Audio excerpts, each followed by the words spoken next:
Mardi 13 juin 2023, bienvenue à vous tous sur ce plateau de Télé Plus à travers votre émission Place à l'invité. Batata, Bamama, Bandeko, toza pour analyser une fois encore fait.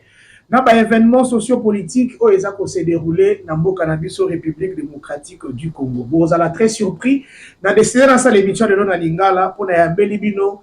Moko ya baimboka oyo na sina ya mbayemba la mibale. On a fait des émissions en français. Bamama bipupola bandeko na biso batekaka mondongo nguba na balabala balobi ndeko journaliste ya mbalo ya mela biso ndeko wana to beta ndinga parce que tant babeta bandinga na ba plateau baninga message les kaka très facilement. Donc on lobela lelo Maïmatali une année ya prise ya Bunagana jour pour jour mokolo lelo Bunagana est sous contrôle ya ba force armée congolaise te. Pour nini, est-ce que le pouvoir y Ndeko Tshisekedi Tshilombo est incapable de récupérer le territoire ouana pour Nabola ya RDC, on ne sait pas. Donc beta masolo zike na makambo itali sécurité ya mboka na biso peut au à certaines questions politiques entre autres, comme vous le savez fort bien na mokolo ya lobby na plénière ya Sénat bandeko ya FCC bango baboya qui ko participer na plénière baklaka qui porte na Maïmatali répartition de sièges au bango ba komona Niamu na kati Ndebongo. Ensemble avec vous, nous allons recevoir notre invité. Comme on a enani, yé Ndeko Prince Kinana. Prince Kinana Boyebi est très bien. Azali, porte-parole, il y a CRD, Convention pour la République et la démocratie, parti cher, il y a Ndeko Christophe Mbosso.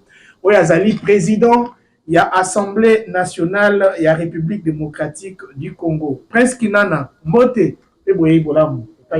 Mbote na yo estime benze mbote na bayi kongomani bisika bakolanda biso de par le monde na banda bongo nano na ko souhaiter joyeux anniversaire na tata mokonzo ya ekolo Félix Antoine Tshilombo 60e ya bougie na ye na ko souhaiter ba vœu le meilleur ya bonheur prospérité longévité sagesse et intelligence pour la première institution de la République, la haute autorité politique de l'Union sacrée, Mbotama et là, mon papa, tika est un colo à continuer pour ça et là, yo, maé oyo, et colo, et kolinga, oyo, peuple congolais, koli qui a été, na simana yo, ndetu koyeba kozwa indépendance économique, cette réelle émergence, oyo, mboka et ali kozela, koli qui a été libéralisme social et koyande na simana yo, parce que yo ali social, un social-démocrate, Mbote et Paya, Christophe Mbosso Nkodiapwanga, Pali un allié sincère et fidèle, Pena Kombo ya Christophe Mbosso Nkodiapwanga, pe famille politique na ye Mobimba CRD,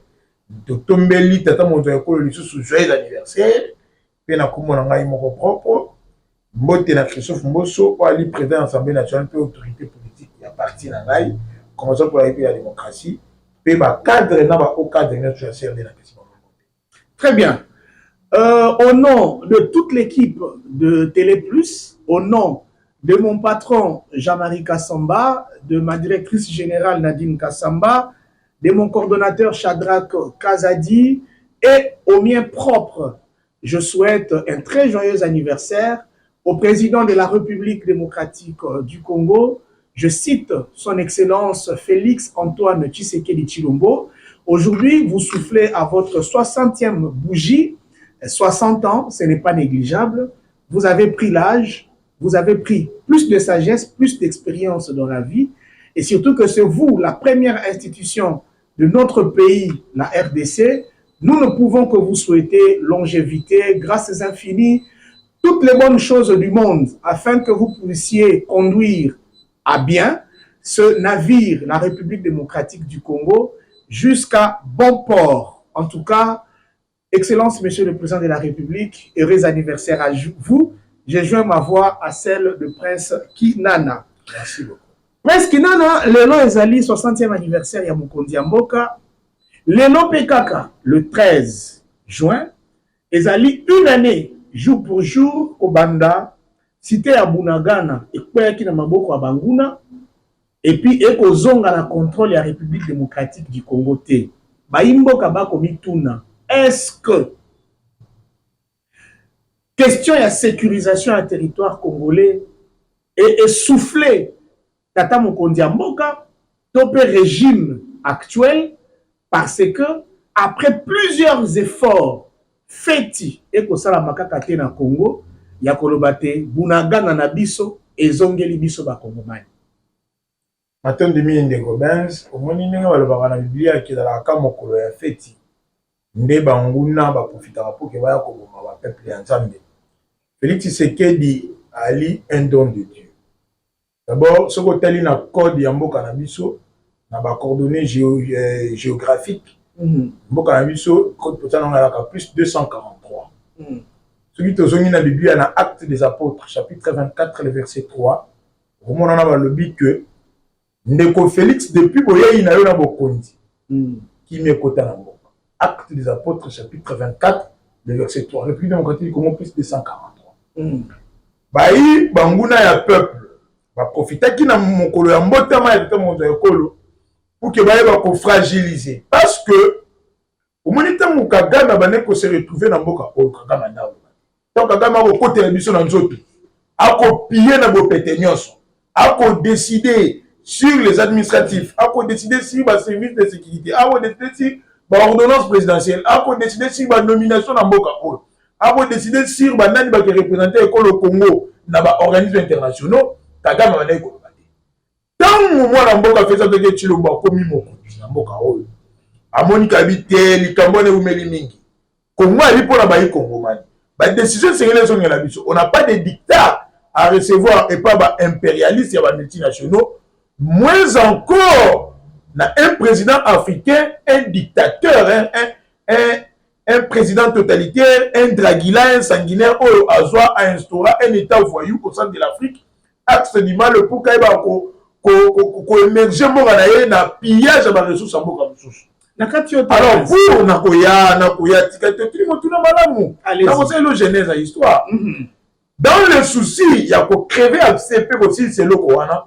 Tata mon ko la ko décréter état de siège dans une partie à territoire wana oyo bandai ko sévir sous agression wana. Oyo il faut rappeler que plusieurs localités lorsque fait du prêter serment plusieurs localités échappaient même au contrôle de la sécurité de sécurité à Boka. Point de rappeler, il y a même de ces localités-là, il y a même un policier congolais qui combattre. Même un Congolais lambda civil, parce que les multinationaux, ils parce que les Rwandais utilisent pour que les ressources soient pillées. Alors, lorsqu'on a instauré l'état de siège, il dit voilà, catch économie à Rwanda et Chita, Babibou international et Loban, tu as la même planète, où il y a l'autre chef de l'État avait décrété l'état de siège, l'économie du Rwanda qui est basée sur le coltan, un minerai où il y a en réalité, mais sans honte ni vergogne, Kagame acceptera pas classer parmi les producteurs, il y a ma casse dans le monde, où il y a un qui t'a dans la boca. Il fallait comprendre qu'il évolue chez nous. L'état de siège a été asphyxié. Kagame a dit non, il faut la poisson. Il va créer cette agression d'évasion. Alors, il va armer naïe. RDF, à quel moment M23, le gouvernement passé.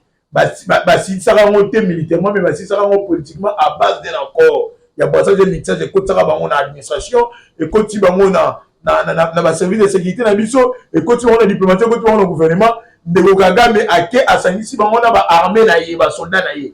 On en a attrapé. Na ba preuve to nga mi balé na ba effet militaire rwandais.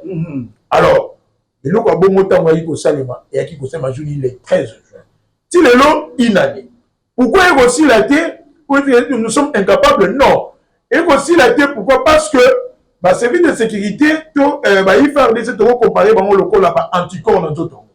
Ba anticorps réali ba service militaire ba service de défense dans tout et ba ko contre-attaquer, qu'on peut sa réponse au cas où attaque et continue d'autres. Mais ceux qui, anticorps est affaibli, malade aux temps, on va équilibrer.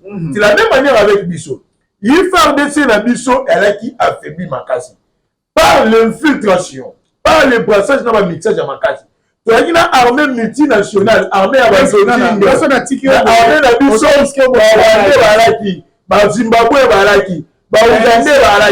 alors il fallait qu'il nous assainir l'armée. La réforme de l'armée.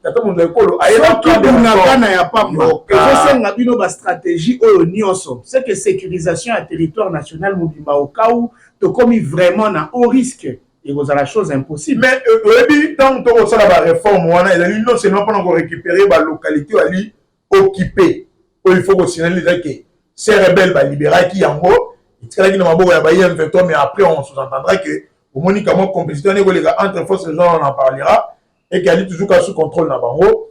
Mais il faudrait signaler que la réforme peut engager dans l'armée et là pendant qu'on peut ça ces pays continents une armée forte et dissuasive pour la libérer là. Et cela passe par la nationalisation armée. Mapina oyo na kati na ngo okuta ba Rwanda bali. Pendant que Rwanda ne mutebunisa babiso ba okuta bali na général rwandais. Avant ko mane ba opération na ba zone wana na est. Est-ce que a ça ba meeting pour que makambu esi la pomba ba ngo ekota la pauvreté té. A ça ma contre kolona biso parce qu'il est attaché à sa mère patrie. Il fallait d'abord qu'on dérwandaliser armée wana communiste ba. Par l'appel au temps mon école à Singa qui n'a pas jeune il est né congolais de père et de mère armée par la formation au temps mon école à par la logistique moderne et par là que tu as noué parmi les mesures salvatrices au pays kozoa il y a pour que le régime de notification peut maintenant friser en barboana et barolongwa mais tellement que l'armée est maintenant forte le régime wana elongwe ezala qui est sengotolobi enfin mais il faut que ce soit récupérer Bunagana et puis il y a pas longtemps na habité sur la meeting aérien ou quoi o ba soko imoko boye tambola ke toyoki o ba risque ba poudrier kuna tozi Bunagana to kozwa kaka Bunagana te preskina mabe ya mboka na biso c'est que ba kwado bali ebele bato yo ba côté que la peuple vont péter les gens supputent à tout moment il faut que la version officielle la version de fait bande ko na biso ba youtubeur te bandeko ba vivaka na ben force te bandeko ba vivaka na ba populisme te faut qu'on aura voix officielle na ko ebiso que to bandai ko kende na option ya ko réformer armée to ko réformer to ko continuer ko doter armée wana na ba logistique moderne pour santé secrétaire général des Nations Unies a déclaré que mouvement IM23 bali na manduki oyo elle plus sophistiqué na monde l'équipe même na manduki ya MONUSCO on MONUSCO on ali lisangato e ngumba ya ba armée internationale oyo fo ba monde bala na manduki oyo ya makasi modernisé mais bango ba bi té M23 et l'équipe biso na manduki alors biso avant de ba attaquer bango la guerre tu auras toujours la guerre dans le monde mais biso to ça la guerre défensive non to déclarer offensive était selon l'article 86 de la constitution presque il pourquoi to ça la défensive c'est pour défendre mon élé ya ekolo mais guerre oyo biso to linga to ça ba to mo ko ekolo le baki en sa patience est au bout et comme il disait dans Souka que ce qui est à déclarer guerre contre Rwanda Rwanda va résister une semaine pourquoi parce que à linga qui a opinion internationale et à la opinion nationale yango to la musaka yi kongomani les congolais la muka travailler ensemble dans le service de sécurité pour que tu vas récupérer ma belle et nous avons prince Tom Dima quand même qui est Sony que mouvement local à M23 a kangabiso catch et bien bon na catch monto no benga TGD mais catch oyo to vani na yango kino mokolo ya lelo il faut d'abord koloba ete que ya lukara mouvement M23 te ali RDF M23 pays Rwanda. Ça fait combien de temps depuis Russie à Botola Ukraine bah quelques mboka. Non ça la parallélisme on a été. Maintenant pour les biso awa que Tandis qu'on a contre la rebelle, mais on a contre une armée régulière, conventionnelle, l'armée rwandaise. Bah, on va assiéger en plein jour et au vu aussi de tout le monde, la vérité expansionniste à Kagame et Bimaboé. Mais voilà tellement que, pas c'est l'équipe minito qu'on contrer, dans la même acquis qu'on s'est autour de l'histoire pour qu'on va dire, qu'on va aller dans belé pour les sécurités ça y est. C'est dans ce sens-là que dans mon école, à travers ma voyage diplomatique, à l'intérieur opinion internationale. Très bien. À l'échelle internationale, à la biso. L'opinion nationale, pour pas accompagner ma pinga à biso, tu as évoqué quelque chose de très bien. Yo lobby que Tata Mokonza Ekolo a lobby si Kagame. C'est bien bon, mais il ne faut pas poser encore un angle parce que l'opinion, une certaine opinion pense que de tous les régimes qui sont passés, Kagame n'a monté au créneau à l'obéla Congomani avec toute l'impolitesse. À l'obéla qui a un embalé l'équipe. Aïe, pour ça, il y a un régime, il y a Félix Tshisekedi. D'aucuns pensent que à combien de niveau Oyo, il a en face de lui quelqu'un qui ne mérite pas son respect. C'est ainsi qu'à s'adresser à sans vergogne. Ça doit être une honte pour la République. C'est pas une honte pour la République, c'est une fierté pour les Congolais. Parce que depuis tout ce temps, que Kagame a eu courage, n'a pas s'il s'est prononcé, tordant même l'histoire. C'est pourquoi ça dit parce qu'il a eu en face de lui un Congolais qui n'est pas prêt à céder à base d'un accord politiquement. Il a eu en face de lui un parlement responsable qui a interdit le gouvernement congolais. Tout pour ça, j'ai mis ça, je pense que la loi de cause à effet, le même code produisant toujours les mêmes effets. Tu vois que son intérêt les lois voilà que les Cambodgiens y a la guerre na est na monnaie écolo tout résoudre à travers un accord politique. Au moins ceux qui t'attendent mon accord le faisant que tu le vois là qui bisinya signa. Combien de fois M23 ba RDF to Kagame ba sengi et to solo la to signé. Très bien. Prince Kinana. So dit t'attends mon accord là qui bisinya signa. Le quoi la Prince Kinana na yé. Mais les Cambodgiens guerre au léger si là. Mais bah il comme moment ni bah que la superficie à la République démocratique du Congo elle est toujours 2 45 410 km². Parce que les drapeaux qui flottent à Bounanda là ce n'est pas les drapeaux. Bien. Ce n'est pas les drapeaux kenyans, ce n'est pas les drapeaux burundais, ce n'est pas les drapeaux ghanais, c'est les drapeaux. Nous avons suivi 2 vidéos. Dans les réseaux sociaux, pe na bitando ya bapaya. Ya liboso. Ndeko Willy Ngoma Oyazali chargé à communication à M23 a déclaré haut et fort que ceux qui va se retrouver sur le sol congolais, c'est sur invitation à Félix Tshisekedi. Félix Tshisekedi les a logés dans les hôtels de luxe à Kinshasa pendant plus d'une année parce que bazana COP, bazana deal. Et d'aucuns pensent que ceux qui les M23 a assiégé Bounaga n'a pas RDC à Kobimisa été ils ont un cadre à COP. Ou pas? Il faut que ce soit congolais. Quand on commis mon condia école partout au monde, il faut bénéficier d'un actif oyo kuti, d'un passif. C'est-à-dire d'un membre malade, d'un membre malade. Parmi les gens qui ont mon école à hérité qui a la guerre, il a trouvé des accords secrets entre le mouvement rebelle et le gouvernement passé. Willy Ngoma a dit le mouvement pour que va sécuriser le non, c'est faux.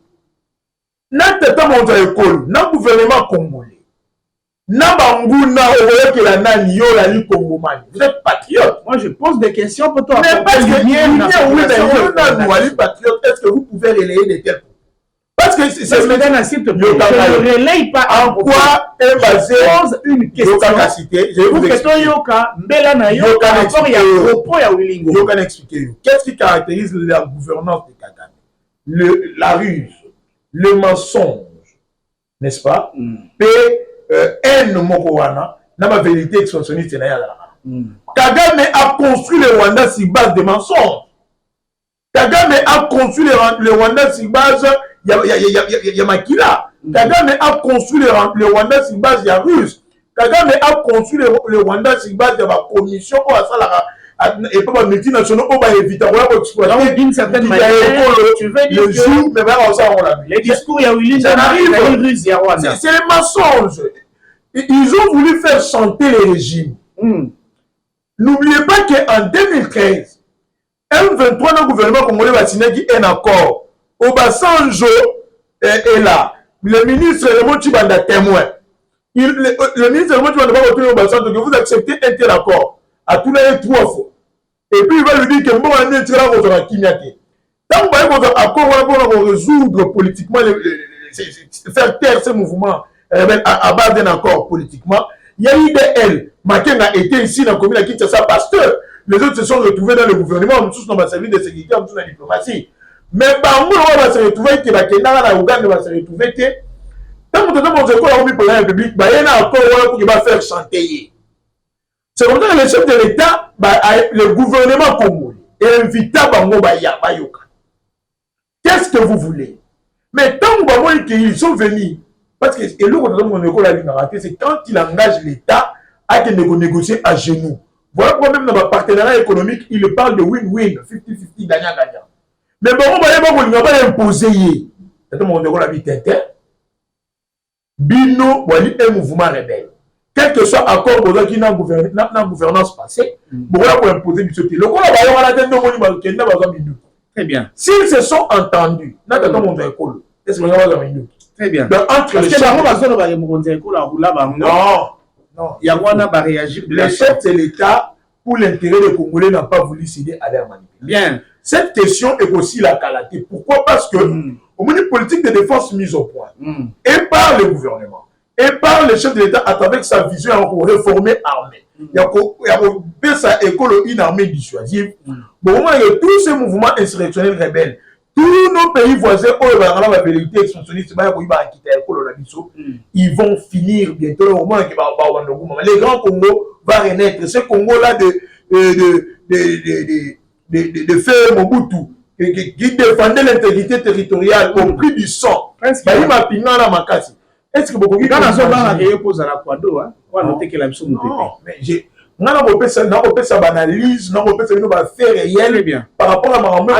alors, une question, je t'avais dit qu'il y avait 2 vidéos. Vidéo à Balé à Willy Ngoma. Un grand manque de respect. Willy Ngoma avec ses équipes, bazo kota na kati habité, na kati ya école, bazo que nous sensibiliser bana en disant que c'est le régime de Kinshasa qui est méchant, c'est le M23 qui est salvateur pour la République démocratique du Congo. Puis bazo la ksaba na lolenge ni sengeli ba mesana déjà. Na ba oyo ba kozala ba continue bango ya sika M23 jusqu'à ce niveau-là. Quel est ce régime qui a exposé le Congo na makambo ya lolenge wana? Mais il y a une façon de faire la manipulation, il y a une ruse, mensonge, manipulation, il faut caractériser l'autorité morale de Kagame. Ça ne nous étonne pas que Bango peut continuer dans le sens de la même schéma. Voilà. Ils veulent tromper le peuple congolais, parce que l'histoire, on ne la change pas. Tout Congolais sait qui est du bon côté de l'histoire, qui ne l'est pas. Nanyali sauveur na Bango, Nanyali Munguna na Bango. Donc, continuer dans ce schéma. Moi, je ne peux pas venir faire le loge apologie à Bandekona, mais même que on ne combat pas la République parce qu'elle gagne toujours. Presque il y en a. Le lot oyo, Bali Kodon doit pas ce que Bayebaki, au moni depuis tant où la réforme est bannie dans l'armée, combien de départs tu connais. Au général Bombemio, à la région de 1-23. Au général Rubagiza, à la région de 1-23. Au général Tchengerero, à la région de 1-23. Tu connais qu'il y a plus de 100 départs, il y a des généraux, des officiers militaires. Si on met tout dans quelle stratégie de défense pour un bon une fois, Ali colonel, on dit qu'on a un contour et les grands quatre on a beaucoup d'imité. Et mon bon Kenyo, si on a un bon rebelle, bon c'est là commandement parce que la discipline est la mère des armes. Bon c'est là commandement qui nous donne ça pour que vous attaquer. Bon là qui ça fait mon tino là on va pas tirer bangombe na ngaba bangombe.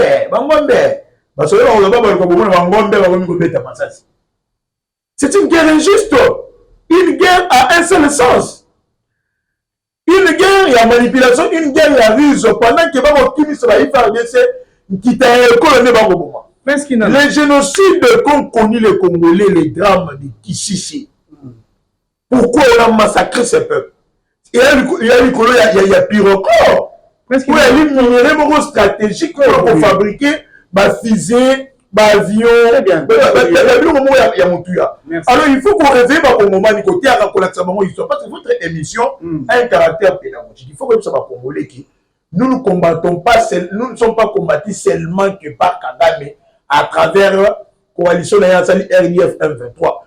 Nous sommes aussi combattus par nos voisins qui envient nos minéraux. Nous sommes aussi combattus par les multinationaux, ces partenaires traditionnels qui nous ont toujours trahis.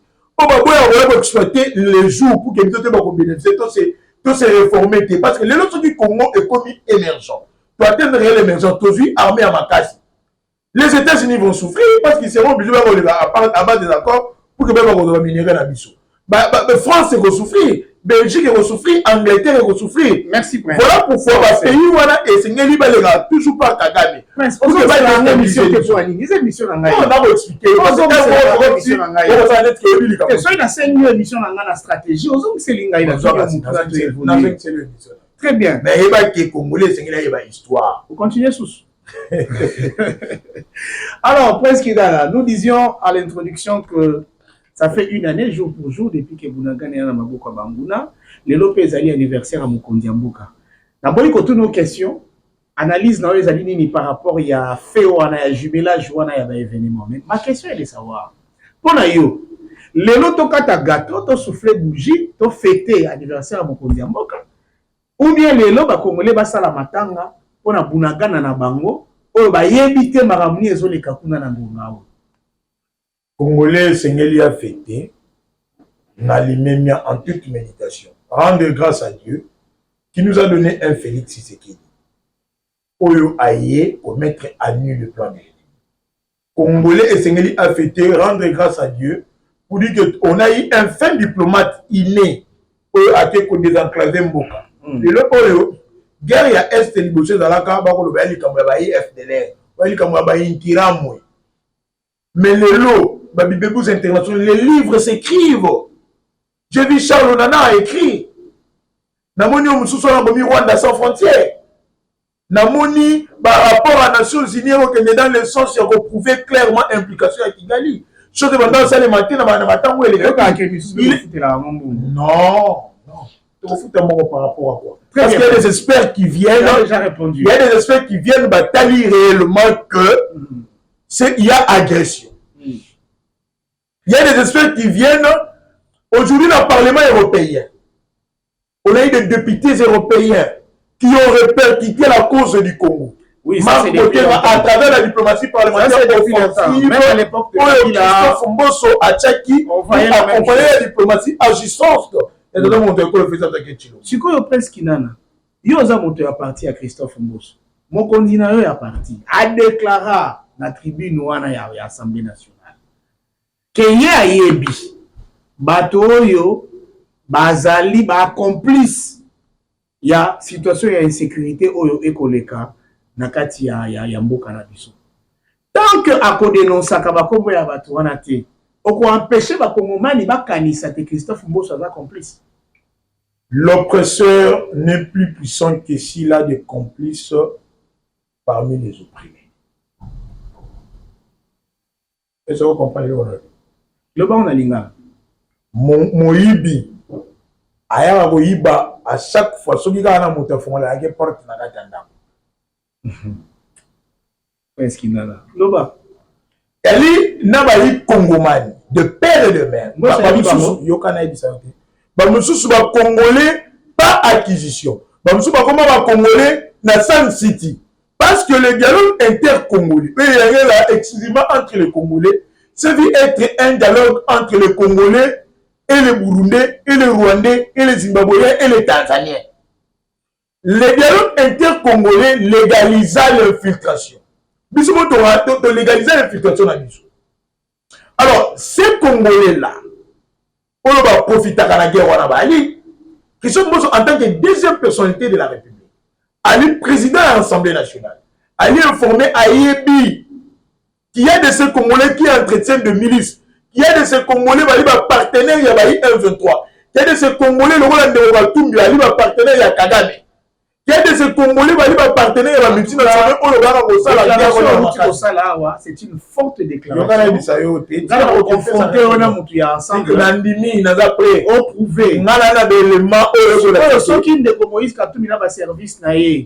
Batinyo randa kwa mibeko pour que de prouver makambolodia. Mais na prouver en vidéo. Yo mona vidéo monté de Kagame na de comment homme d'affaires soudanais britannique ba sala conférence dîner d'affaires Mo Ibrahim Fondation. Ba mi balé Kagame ko baluka ba otuna where is Katumbi. Yo mona vidéo wana de. Siko tango mokonzi mboka lobete kanga za faire na ye. Toba mokonzi mboka tango ko pesa mitune belé wana po o ambie ba kongolé ba za makambo bide salinga somba. Alors Christophe Mbosso lokola ayebi bango. S'il te plaît, ton mano liko lo basa engage que toi. Oh mais là ebi mina monoko ngai. Très bien. Ça engage toute la République démocratique du Congo et tous les Congolais à travers Prince Kinana Ngendoro Katumbi, c'était un lieu d'affaires ya Kagame. Tout Congolais sérieux, c'est un allié de famille, de sang, de Kagame, qu'il a appelé frère. Kagame, maman, émission. Alors, Christophe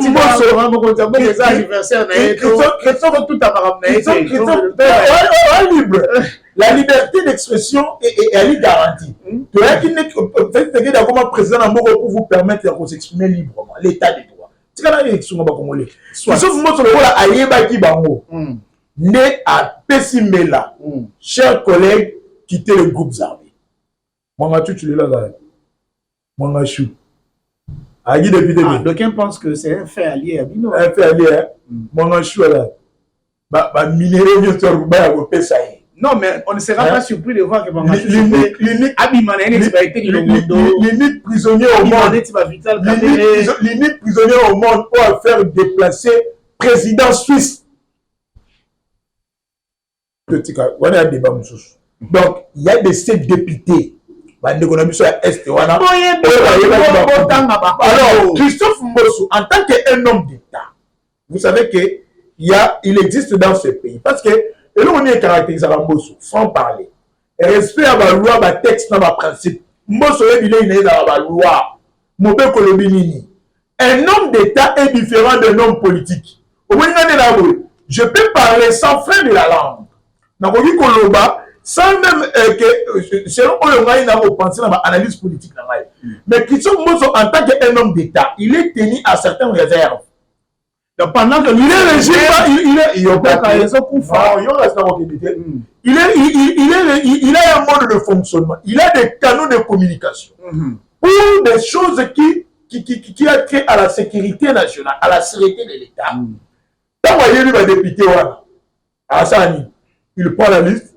À quel pays ça la haute cour militaire, à quel pays ça la procureur général de la République, à quel pays ça la service compétent.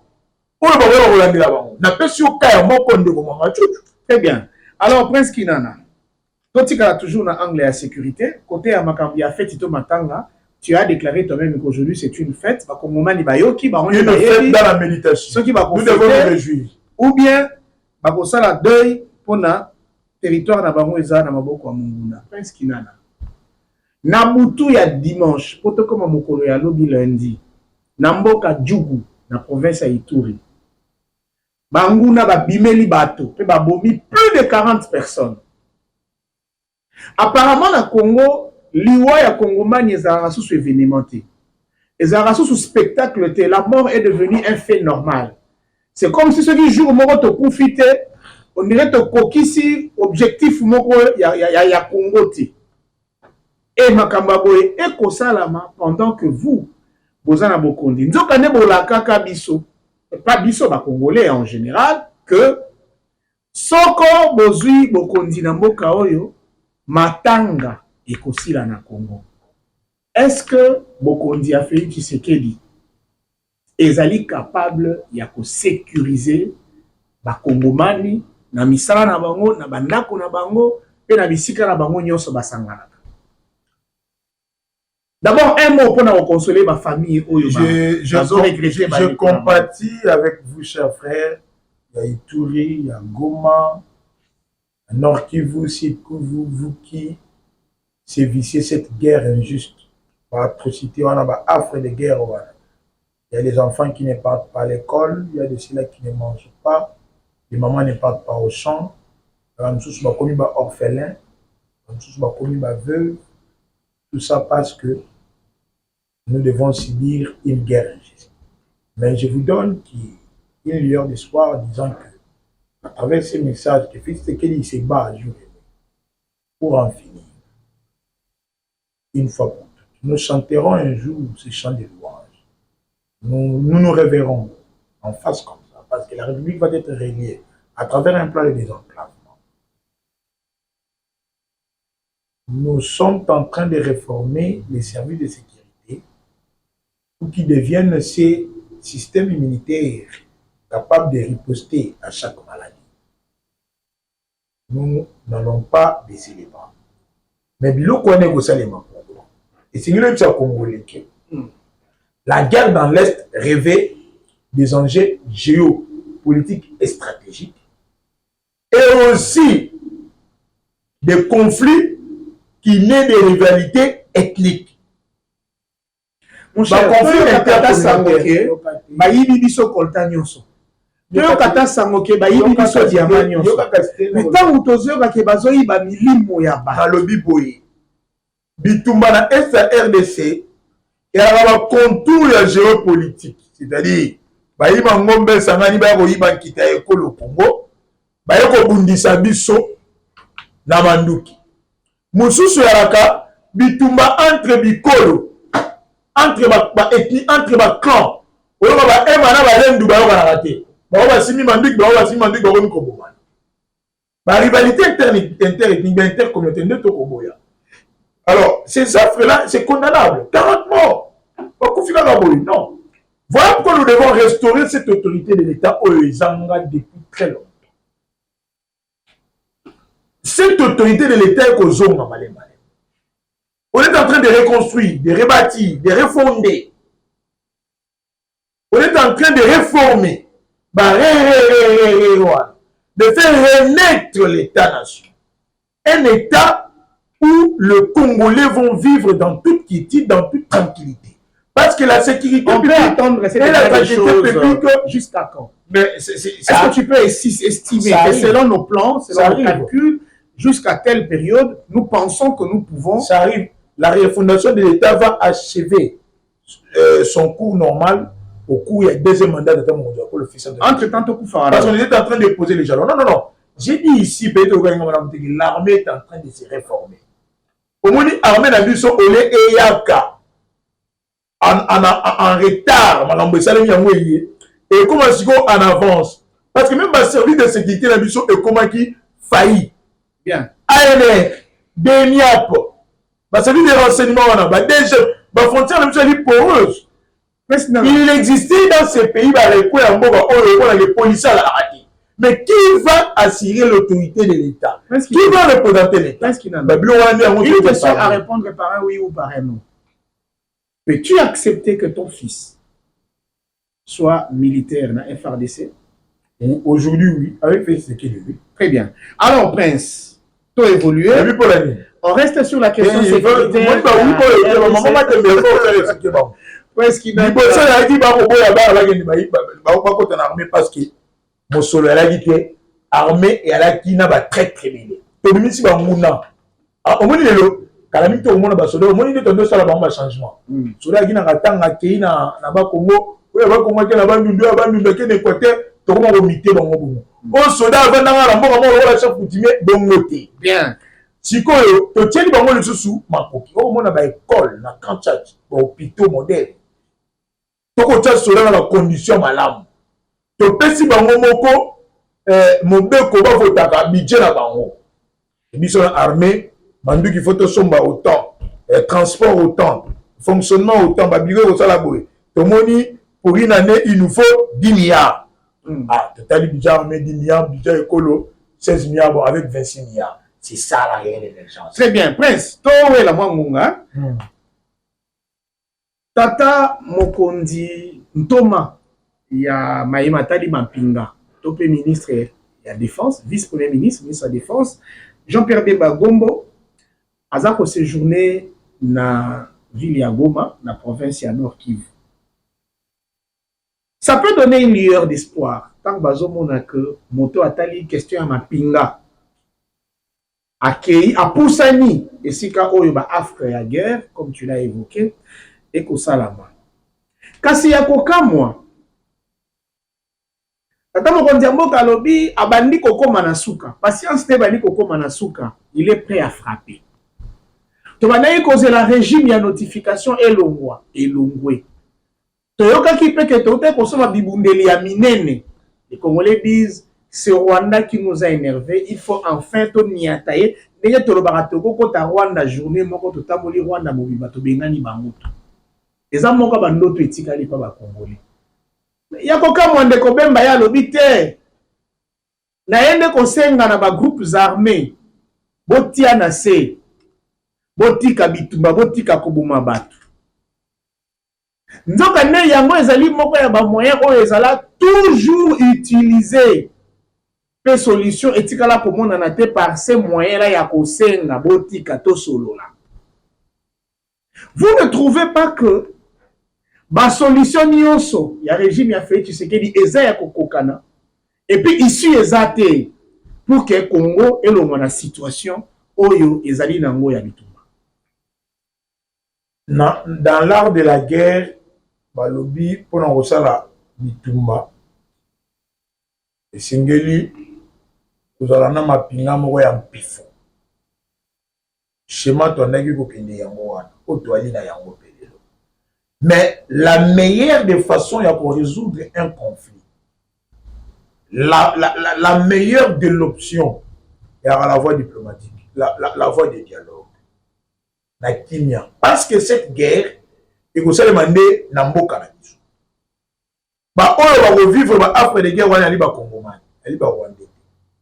Na alingaka un jour surtout ko la guerre na Rwanda contre Rwanda. C'est une ça la mona Rwanda. Pour que va subir pas si oyo biso to yoka. Mais ce qui guerre wana ko sala na mboka na biso, tant mieux continuer à résoudre cette question dans la voie pacifique. Et c'est la meilleure des façons de faire.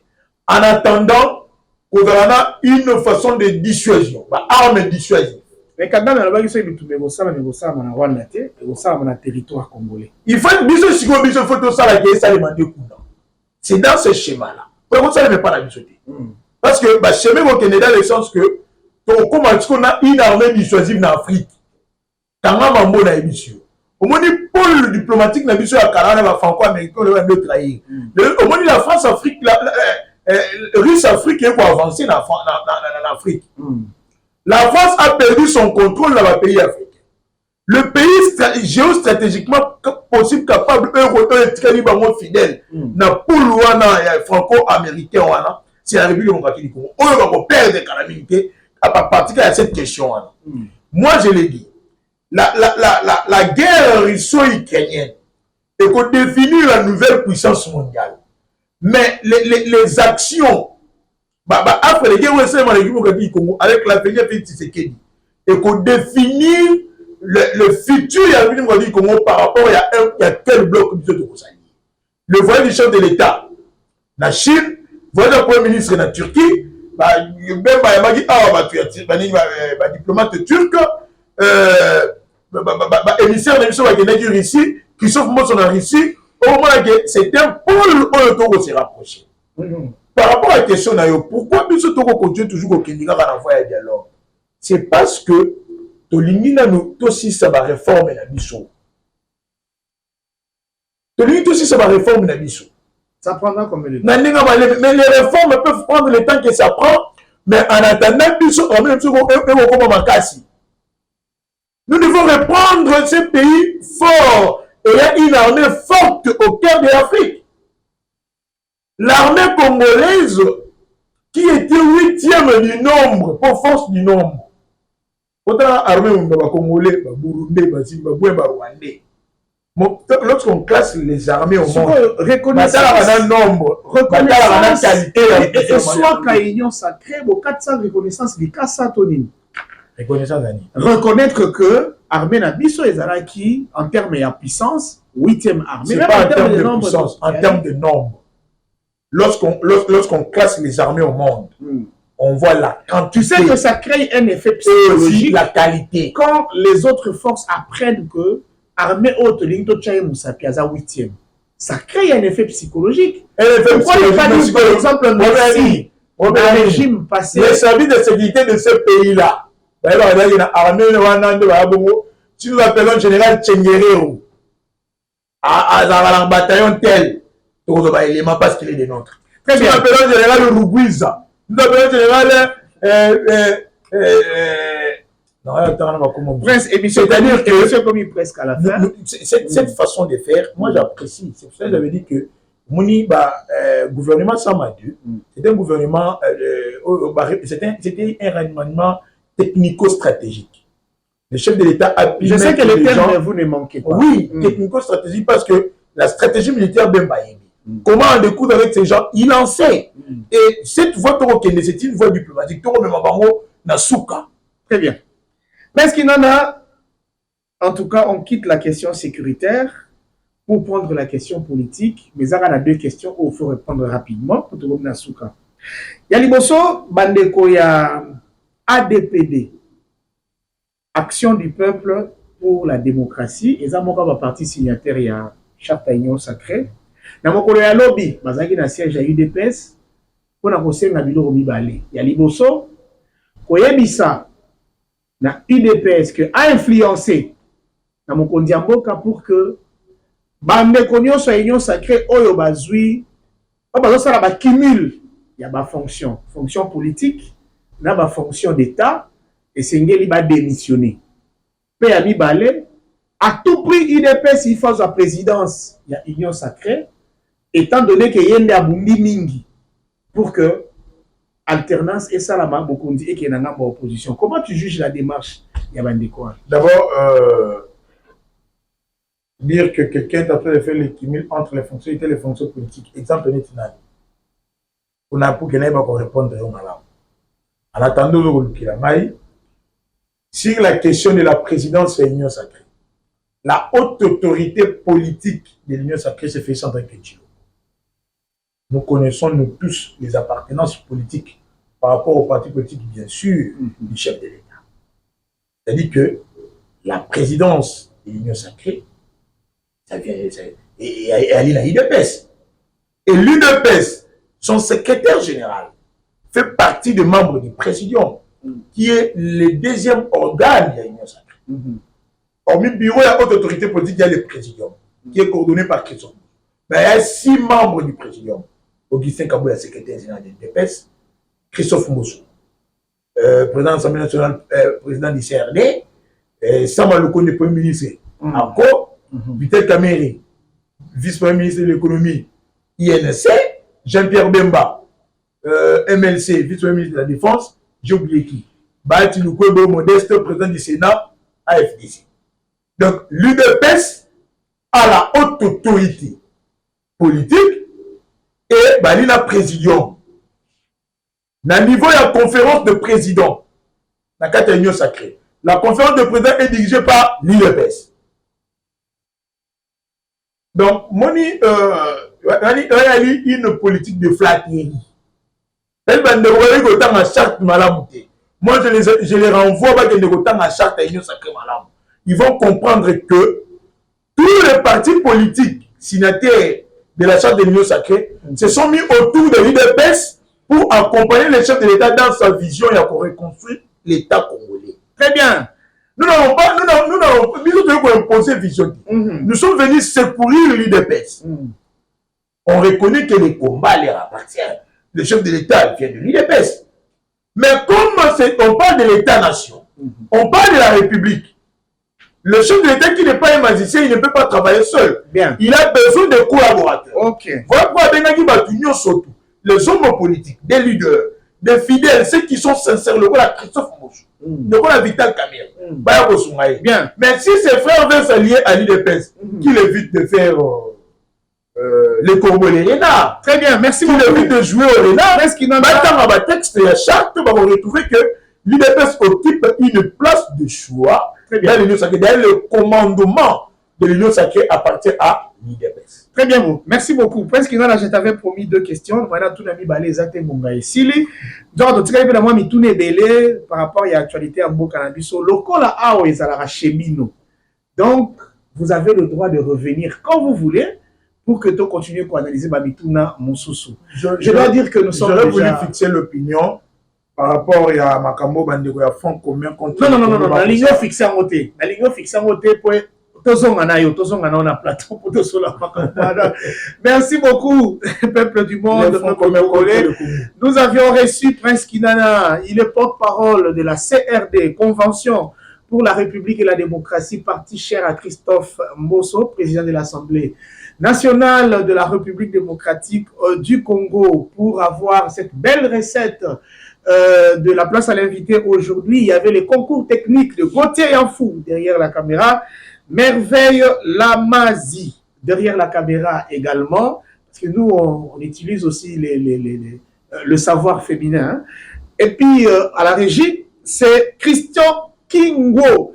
Merci à vous qui nous avez suivis. Merci à Prince Kinana qui était notre invité. Merci beaucoup, cher Votre fauteuil de luxe ça reste à vous et on se reverra à l'édition prochaine. Je salue les